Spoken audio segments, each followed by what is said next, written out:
बोल सदगुरुदेव महाराज की जय। बोल श्री प्राणनाथ प्यारे की जय। जय जय श्री राधे। जय जय श्री राधे। श्री राधे राधावर कृष्ण चंद्र की जय। तेरे जैसा राम भक्त कोई हुआ न होगा दुनिया में। कष्ट को आने पर भी मंदिर बना है अयोध्या में। कष्ट को आने पर भी मंदिर बना है अयोध्या में। मोदी जैसा राम भक्त कोई, मोदी जैसा राम भक्त कोई हुआ न होगा दुनिया में।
महाराज की जय। श्री परमात्मने नमः। श्री गुरु चरण कमलेभ्यो नमः। निजानन्दस्य कृष्णस्य प्राणनाथस्य वैध्रुवम् चरित्रं पावनमेतद् यच्च लोके सुदुर्लभम्। पठनात् श्रवणाच्चैव प्रेम भक्त्या समर्चनात् लभते चेप्सितं लोके अन्ते च पदमव्ययम्। निजानंद निज नाम है श्री कृष्णा धनि धाम।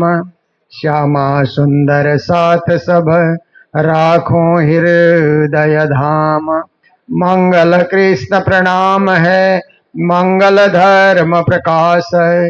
मंगल सुंदर साथ है मंगल धाम उजास है। मंगल सुंदर साथ है मंगल धाम उजास है। बोलो वृंदावन बिहारी लाल की जय। श्री सदगुरु महाराज की जय। श्री प्राणनाथ प्यारे की जय। गुरु जी मंगलदास महाराज की जय। मधुर मधुर नाम राज श्यामा राज श्याम। मधुर मधुर नाम राज श्याम राज श्याम। मधुर मधुर नाम राज श्यामा राज श्याम। मधुर मधुर नाम राज श्याम राज श्याम। राज श्यामा राज श्याम राज श्यामा राज श्याम। राज श्याम राज श्याम राज श्याम राज श्याम। राज श्यामा राज श्याम राज श्यामा राज श्याम। राज श्याम राज श्याम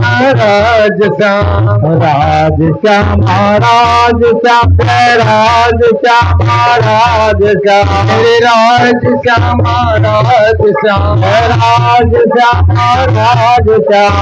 राज श्यामा राज श्याम राज श्याम राज श्याम। मधुर मधुर नाम राज श्यामा राज श्याम। मधुर मधुर नाम राज श्याम राज श्याम।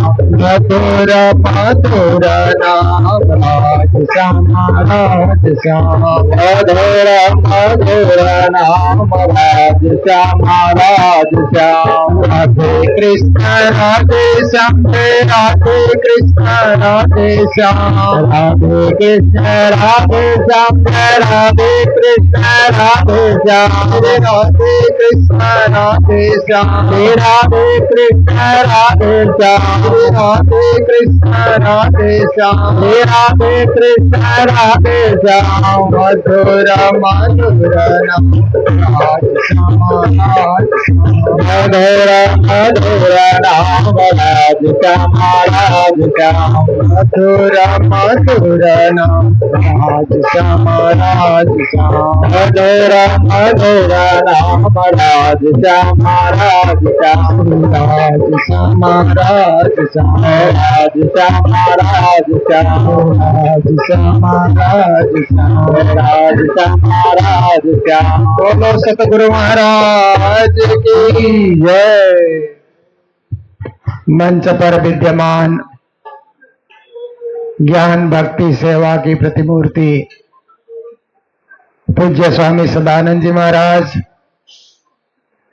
जिनके जोशीले प्रवचन को सुन चुके हैं, चंडीगढ़ निज दरबार से पधारे हुए स्वामी श्यामानंद जी महाराज, जिन्होंने अपने भावपूर्ण घटनाएं सुनाई, युवा भागवत कथाकार ज्योति स्वरूप जी महाराज और हमारी माताएं और विद्वतजन संगीतकार महानुभाव सद्धर्म प्राण शिरोमणि सुंदर साथ जी, माताएं बहनें भाइयों सभी को कोटि कोटि करबद्ध प्रेम प्रणाम। विशेष करके काठमांडू के सुंदर साथ के आयोजन में हमें भी अयोध्या धाम आने का और त्रिदिवसीय इस कार्यक्रम में परम धाम के सतचिद और आनंद को प्राप्ति करने का मौका मिल रहा है। देखिए, प्रभु राम के गुणानुवाद ऋषि वाल्मीकि ने वाल्मीकि रामायण में की है और संत तुलसीदास जी ने, गोस्वामी तुलसीदास जी ने श्री रामायण के अंतर्गत प्रभु राम के गुणानुवाद को गाया है। तो तुलसीदास से कहते हैं, सिया राम मय सब जग जानी, करहूं प्रणाम जोरी जुग पानी। तुलसीदास जी को ऐसा लगता है कि सारे जग में सियाराममय यह जग है, सारी धरती प्रभु राम और सीतामय है, इसलिए मैं हाथ जोड़ जोड़ करके प्रणाम प्रणाम प्रणाम करते रहता हूं। देखिए, तुलसीदास जी को श्री राम श्री राम श्री राम कहना चाहिए, पर उन्होंने अपने रामायण में लिखा कि करहूं प्रणाम जोरी जुग पानी। मैं प्रणाम करना चाहता हूं। तो देखिए, हम लोग कृष्ण प्रणामी धर्म, कृष्ण प्रणामी संप्रदाय, निजानंद संप्रदाय में प्रणाम शब्द को विशेष महत्व देते हैं। प्रातः काल उठते ही हम लोग क्या करते हैं, श्री राज श्री ठकुरानी जी प्रथम भोग में विराजमान भय, ता कंचन रंग को सिंहासन, तिनके छे पाए छे डाढ़े, एक एक डाणे में 10-10 रंग जबरों की झलकत है। जब ये पाठ करते जाते हैं तो अद्वैत की लाठी हाथ में लेके सब साथ को प्रणाम, ऐसा कहते हैं ना। राज्य के स्वरूप का वर्णन पाठ करते हैं कि दिव्य परम धाम में पूर्ण ब्रह्म परमात्मा कैसे बैठे हुए हैं अपने सिंहासन में, और उनके पास में श्यामा महारानी कैसे बैठी हुई है अपने 16 श्रृंगार करके। राज्य का श्रृंगार, श्यामा जी का श्रृंगार सब पाठ हो जाता है। तो बाद में समस्त साथ को प्रणाम, सर्व सुंदर साथ को प्रणाम कहा जाता है। तो प्रणाम का 2 भाव होता है। एक जगत में एक दूसरे से मिलते हैं तो भी प्रणाम हम करें, और प्रणाम के समकक्ष संस्कृत में 2 और शब्द हैं। एक शब्द का नाम है नमस्कार और एक शब्द का नाम है नमस्ते। वो भी नम शब्द से ही बने हुए हैं। नम का अर्थ होता है प्रणाम। तो कहीं कुछ लोग मिलते हैं तो नमस्ते ऐसा कहा जाता है ना, किसी किसी को हम लोग नमस्कार भी कहते हैं। और कहीं गुरुजन और सुंदर साथ मिलते हैं तो प्रणाम ऐसा हम लोग कहते हैं। कहने वाले हम लोग ही हैं। नेता लोग मिलते हैं ना, नेता लोग मिलते हैं तो हम लोग क्या कहते हैं, नमस्कार नमस्कार नमस्कार ऐसा करके नेताओं से बातचीत शुरू करते हैं। व्यापारी लोग मिलते हैं तो नमस्ते नमस्ते ऐसा कहते हुए भी हम लोग बातचीत शुरू करते हैं। गुरुजन, भक्तजन और सुंदर साथ मिलते हैं तो प्रणाम प्रणाम प्रणाम करके हम लोग बातचीत शुरू करते हैं। तो इसका भाव क्या है कि नमस्ते और नमस्कार कहने से क्या होता है, नमन का भाव तो आ ही जाता है। पर नमस्ते कहने से ते तुभ्यम ऐसा संस्कृत में होता है। आपको नमन ऐसा अर्थ निकलता है। और नमस्कार कहने से नमः क्रियते ऐसा करके मैं नमन कर रहा हूं, मैं नमन करता हूं ऐसा भाव आ जाता है। तो एक में आप शब्द आया, एक में मैं शब्द आया, झुक तो हम रहे हैं। पर प्रणाम कहते हैं तो मैं भी नहीं आता, तुम भी नहीं आता। प्रकर्ष भाव का नमन होता है, उत्कृष्ट भाव का नमन होता है, समर्पण भाव का नमन होता है। इसलिए प्रणाम शब्द को धार्मिक व्यवहार में विशेष रूप ले लिया जाता है। आप देखिए महाभारत में वो श्लोक आता है, आप लोगों को भी याद है। गुरु जी मंगलदास जी ने शास्त्रों के कुछ 20 श्लोक को छांट करके प्रार्थना पुष्पांजलि में उन्होंने डाल दिया, तो हम सभी को वो श्लोक याद रहता है, एकोपि कृष्ण कृतः प्रणामो। वहां भी प्रणाम शब्द आया है कि एक ऐसा व्यक्ति है जिसने कृष्ण को प्रणाम किया है, दूसरा एक ऐसा व्यक्ति है जिसने 10 अश्वमेध यज्ञ कर लिया है। दोनों में क्या अंतर है? तो यही कहा जाता है कि तराजू में तौल करके डोल देखो तो दोनों में जरा सा अंतर पाया जाता है। अंतर यह है कि 10 अश्वमेध यज्ञ करने वाला बार बार जन्म मृत्यु के चक्कर में पड़ जाएगा, पर कृष्ण को जिसने प्रणाम किया न पुनर्भवाय न स पुनरावर्तते, कृष्ण को जिसने प्रणाम कर लिया उसका पुनर्भव नहीं होगा, पुनर्जन्म नहीं होगा, पुनरागमन नहीं होगा, कृष्ण के ही परम धाम में चला जाएगा। करे प्रणाम प्रेम से यारों परम धाम को जाना है। हमारे संतों ने भजनों में रचना की कि अरे सुंदर साथ ऐसे प्रणाम करो कि परम धाम का दरवाजा खुल जाए आपके लिए। तो प्रणाम के 2 भाव हैं। एक भाव है सुंदर साथ को प्रणाम करना, भक्तों को प्रणाम करना, गुरुजनों को प्रणाम करना, उनका आशीर्वाद लेना, उनके शुभकामनाएं लेना, शुभ संदेश लेना। देखिए प्रणाम करते हुए आप सबसे पहले प्रणाम कहेंगे ना, सामने वाले को कितना अच्छा लगता है ना, सुनने में कितना अच्छा लगता है कि कोई हमको प्रणाम प्रणाम बोल रहा है, तो एकदम हृदय प्रेम से प्रफुल्लित हो जाता है, गदगद हो जाता है, हृदय कंठ भी गदगद हो जाता है। प्रणाम प्रणाम करके कोई बोले तो दूसरा हमको प्रणाम करता है, हमें खुशी मिलती है। तो हम भी किसी को प्रणाम कहें तो उनको भी खुशी मिलेगी, उनको भी आनंद मिलेगा, और किसी को हमारे बोलने से खुशी मिलती है तो स्वतः उसका आशीर्वाद हमको मिल जाता है।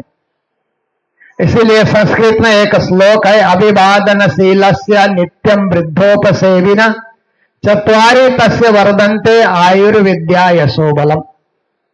कोई अपने से बड़े को, अपने से बुजुर्ग को प्रणाम करता है तो क्या क्या पाता है। कहते प्रेम पूर्वक प्रणाम करने से चत्वारि तस्य वर्धन्ते, उसके जीवन में 4 चीज की प्राप्ति स्वतः हो जाएगी। प्रणाम करते हुए उसकी आयु बढ़ जाती है। आयु बढ़ना तो सबसे खुशी की बात है ना, कि आयु घटना अच्छा नहीं लगता है।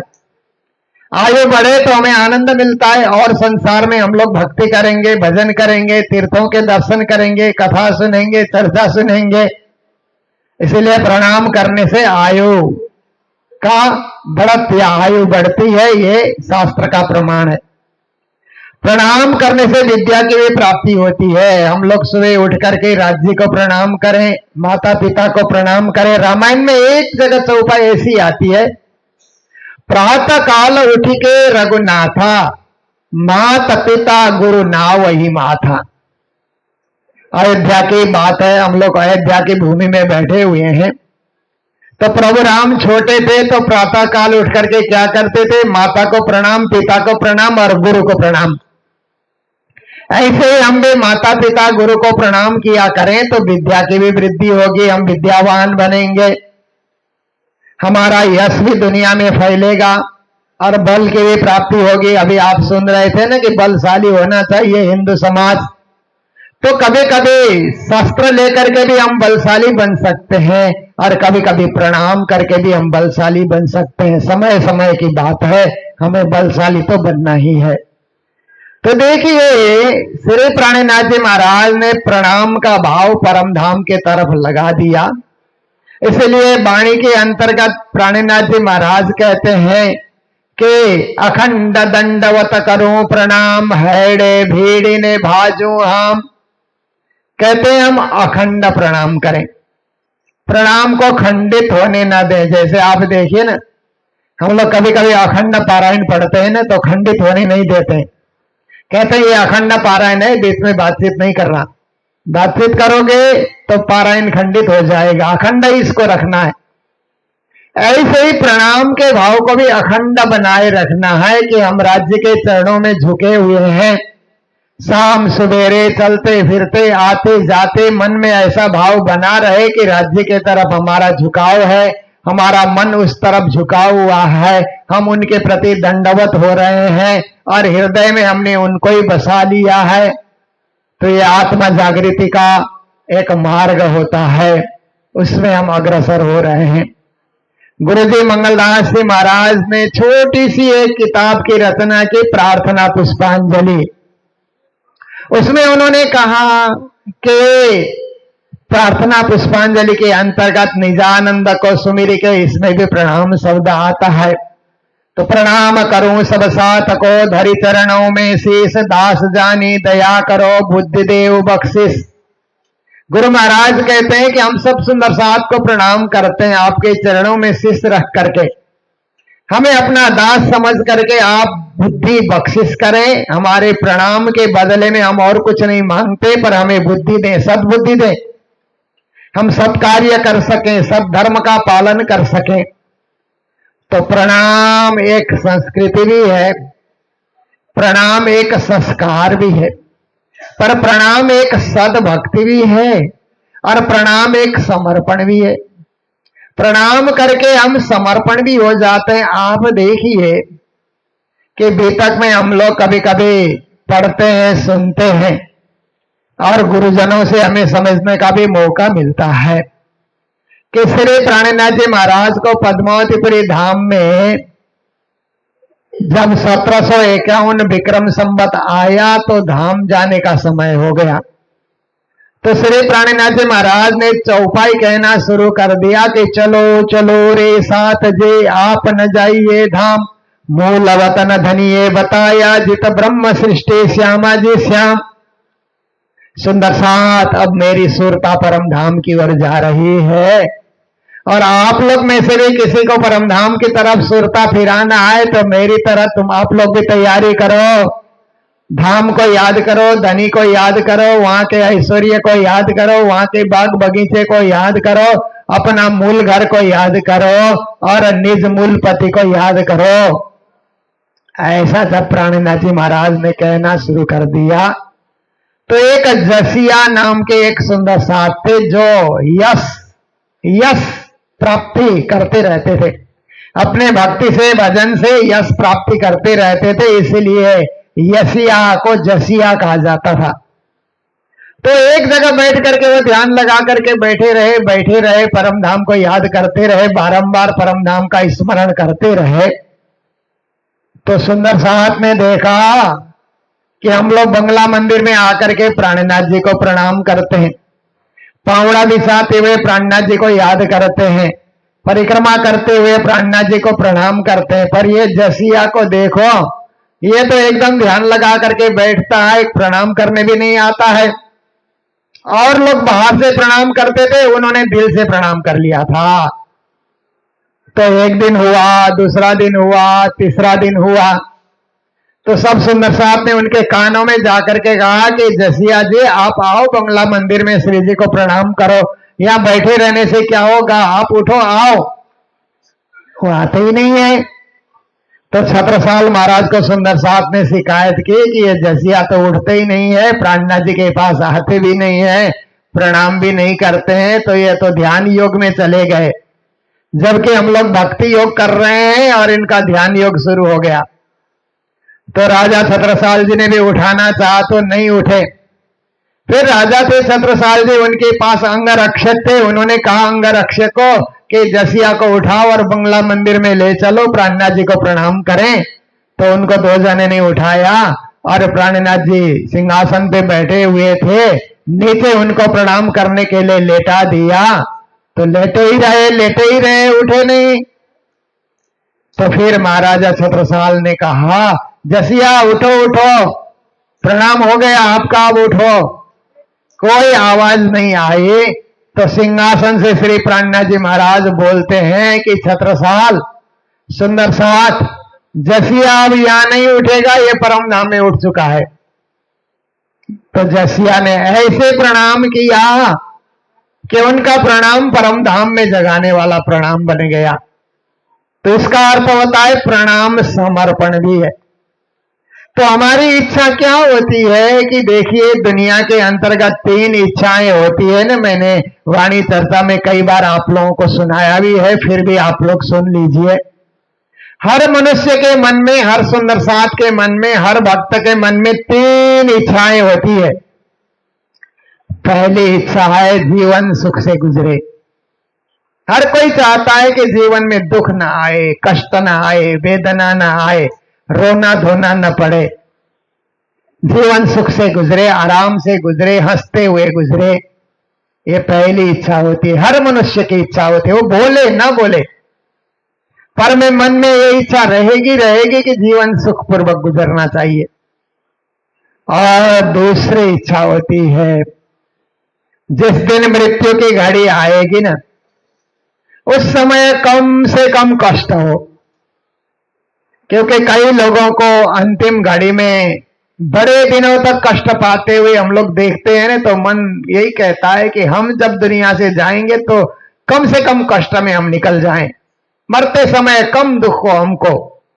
ये हमारी एक इच्छा होती है। परमात्मा से भी प्रार्थना करते रहते हैं कि हे राज्य महाराज, हे धनी, हे पिया, अंतिम घड़ी में ज्यादा कष्ट हमको नहीं होना चाहिए। आराम से आपको याद करते हुए सुखे बैठ सुखपाल में देसी वतन पहुंचाए, आराम से परम धाम में हम झाग जाएं। तीसरी इच्छा होती है हर मानव की मन में कि मृत्यु के बाद मोक्ष मिले। भूत प्रेत, हम लोग भागवत सुनते हैं ना, तो शुरू में ही धुंधकारी भूत बनने की कथा आती है ना। हमें वो कथा अच्छी नहीं लगती है, क्योंकि भूत बनना, प्रेत बनना, पिशाच बनना, पितर बनना, ये तो क्या है कि आवागमन का चक्र बना रहा।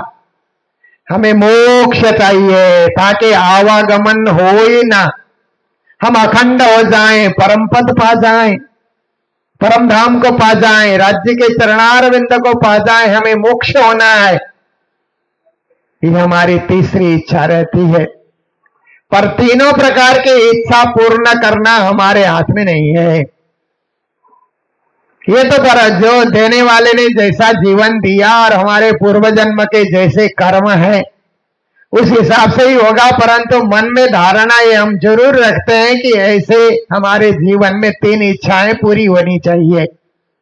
तो 3 इच्छाओं को पूर्ण करने के लिए एक ही उपाय है कि हम प्रणाम को याद करते रहें, प्रणाम करते रहें। सुंदर साथ को भी प्रणाम करें, गुरुजनों को भी प्रणाम करें, संतों को भी प्रणाम करें, भक्तों को भी प्रणाम करें, और साक्षात पूर्ण पुरुषोत्तम परब्रह्म परमात्मा को भी प्रणाम करें। हे धनी, हे पिया, हे श्री राज, हे मालिक, आपको प्रणाम, आपको प्रणाम, आपको प्रणाम, ऐसे हमारे मन में आता रहे। तो प्रणाम एक ऐसी औषधि है जिसके द्वारा तीनों प्रकार के रोग का निवारण हो सकता है। भागवत के प्रारंभ में आप लोग सुनते हैं ना, त्रापत्रय विनाशाय श्री कृष्णाय अभयम नुमा। कृष्ण को प्रणाम करने से क्या फल मिलता है? आदि भौतिक, आदि दैविक, आध्यात्मिक तीनों पाप का निवारण हो जाता है, तीनों ताप का निवारण हो जाता है, तीनों संताप का निवारण हो जाता है। ऐसे परब्रह्म परमात्मा श्री कृष्ण को हमारा बारंबार वंदन है, बारंबार प्रणाम है, बारंबार नमन है।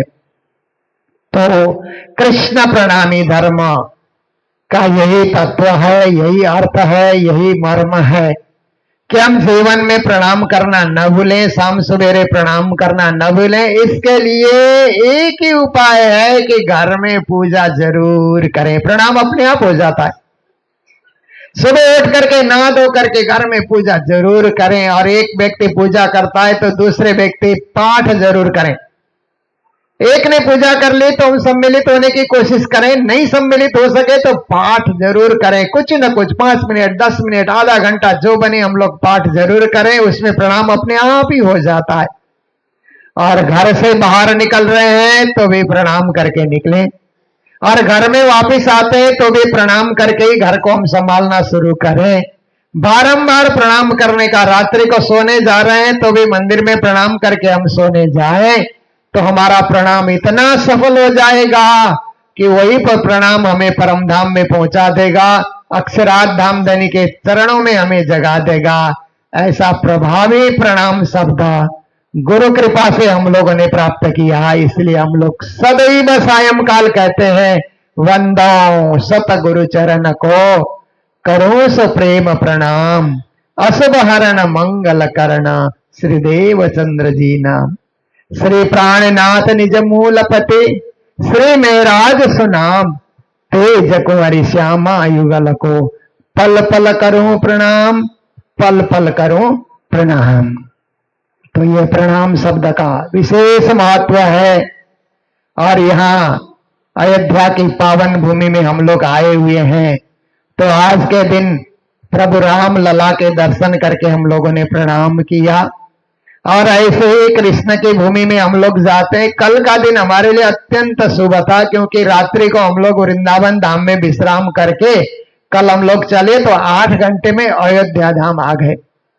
कृष्ण जन्मभूमि से राम जन्मभूमि आने में आजकल सड़कें इतनी अच्छी बनी है कि सरकार ने सड़क का इतना सुधार कर दिया है कि बाई रोड आप आएंगे तो 8 घंटे में कृष्ण जन्मभूमि से राम जन्मभूमि में, कृष्ण जन्मभूमि और वृंदावन धाम को प्रणाम, उसके बाद राम जन्मभूमि यहाँ भी प्रणाम, और अपने अपने मंदिरों में जाते हैं तो वहां भी प्रणाम, अपने अपने घरों में जाते हैं वहां भी प्रणाम। ये प्रणाम ही हमको उस दिव्य परम धाम में पहुंचाने वाला एक शब्द है, जो सरल और सुगम शब्द है।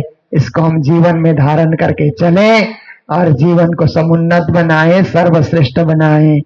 बोलो कृष्ण कन्हैया लाल की, सतगुरु महाराज की, श्री प्राणनाथ प्यारे की प्रणाम।